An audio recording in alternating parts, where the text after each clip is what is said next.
성도님들 반갑습니다. 12월 15일 수요일 말씀 묵상입니다. 오늘은 수요일입니다. 저녁에 수요 예배가 있습니다. 코로나로 어려움이 있지만 안전수칙 잘 지키면서 함께 간절한 마음으로 수요 예배 드리기 원합니다. 오늘 묵상 본문은 요엘서 1장 1절에서 12절 말씀입니다. 요엘서에 대해 잠시 살펴보겠습니다. 요엘서는 3장으로 이루어진 짧은 예언서입니다.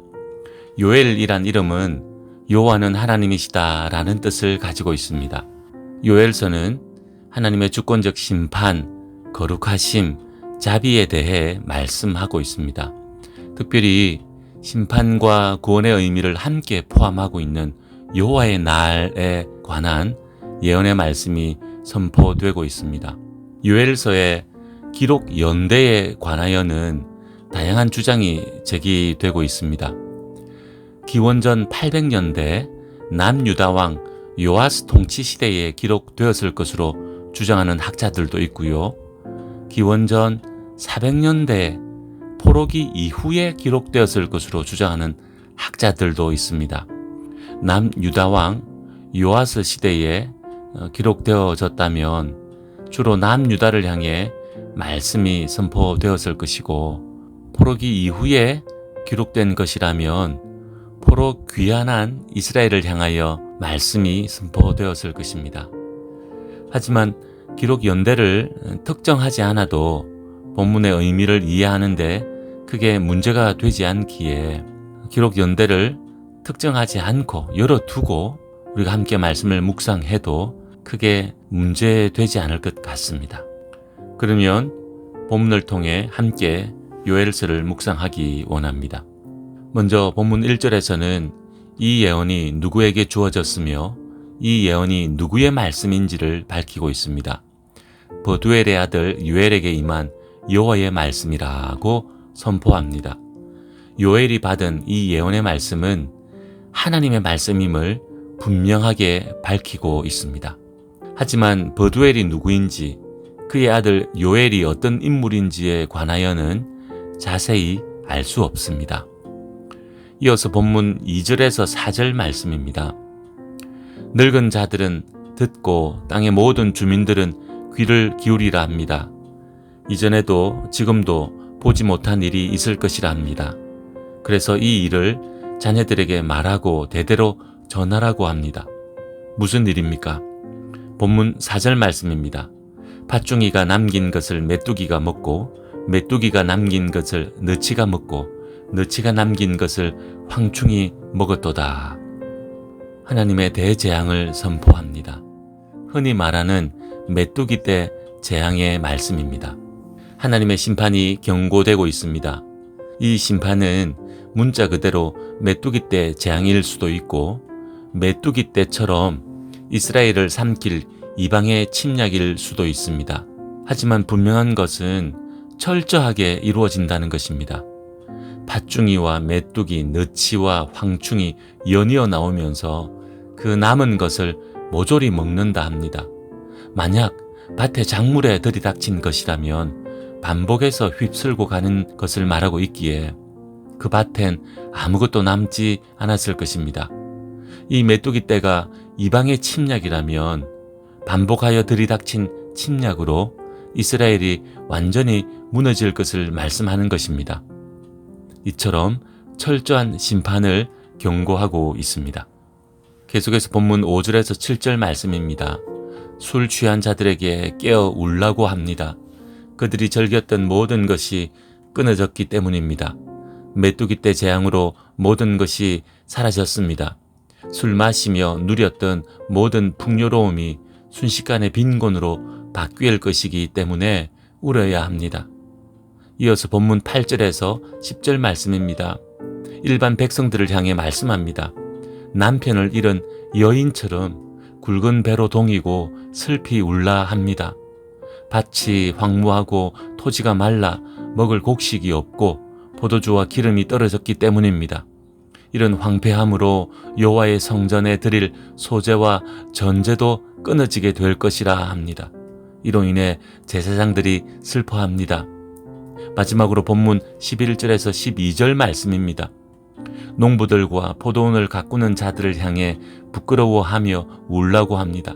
밭에 모든 소산이 없어졌고 모든 나무들이 시들었기 때문입니다. 이로 인해 사람의 즐거움이 사라졌습니다.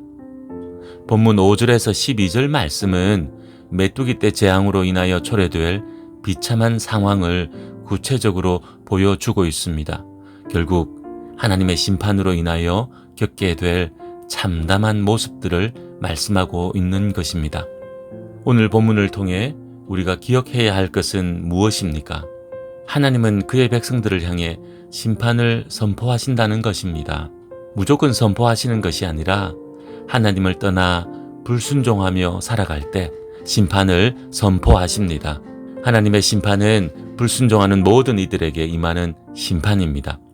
2절부터 12절까지 등장하는 다양한 이들은 이스라엘 자손들 모두를 말하고 있습니다. 늙은 자들도 젊은 자들도 지도자들도 일반 백성들도 모두 하나님의 심판을 피할 수 없다는 것입니다. 이런 하나님의 심판은 또 어떠합니까? 철저하게 임하는 심판입니다. 하나님의 심판에 대충은 없습니다. 오늘 본문 4절은 그러함을 잘 보여줍니다. 밭종이가 메뚜기가 너치가 황충이 연이어 남김없이 모조리 밭을 쓸고 가는 철저한 심판을 말씀합니다. 5절부터 12절 말씀에서도 메뚜기 떼 재앙으로 철저하게 황폐해진 밭을 소개합니다. 그렇습니다. 하나님의 심판은 불순종하는 모든 이들에게 철저하게 임할 것입니다. 기억합시다. 하나님의 심판이 있다는 것을 말입니다. 대충 적당히 넘어가시겠지라고 안일하게 생각하지 맙시다.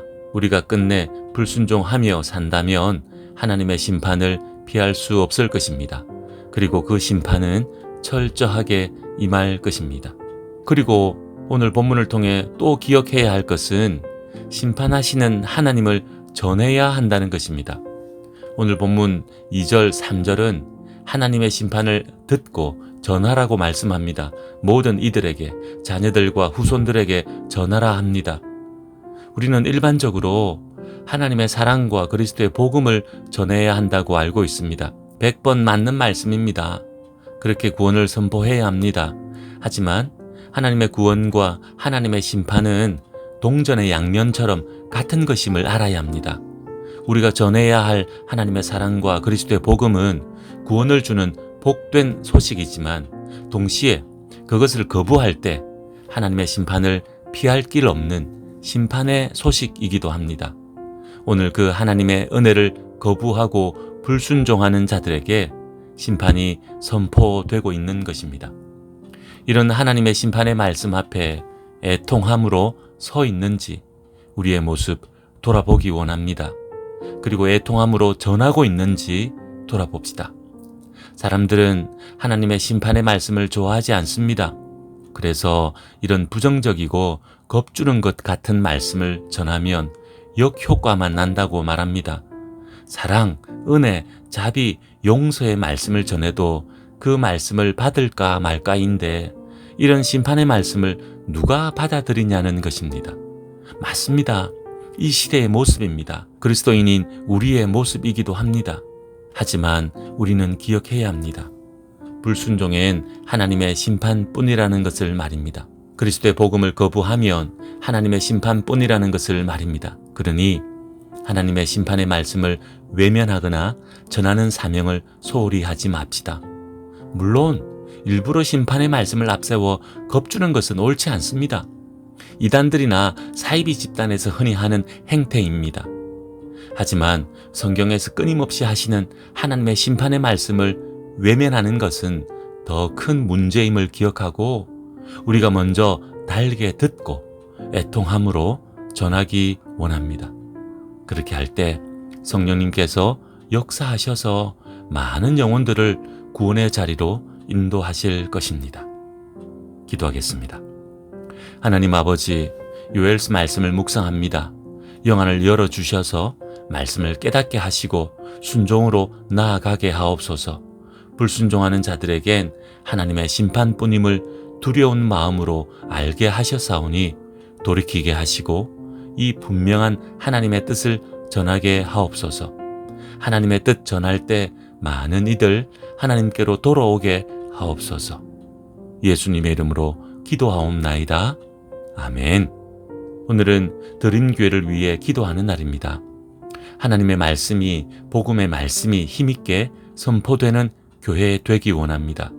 목사가 말씀을 전하지만 동일하게 성도님들은 삶으로 말씀을 선포하는 것입니다. 그러니 우리 모두가 입술로도 삶으로도 하나님의 말씀을 선포하며 복음을 전하는 교회로 든든히 세워지도록 기도하는 하루 되기 원합니다.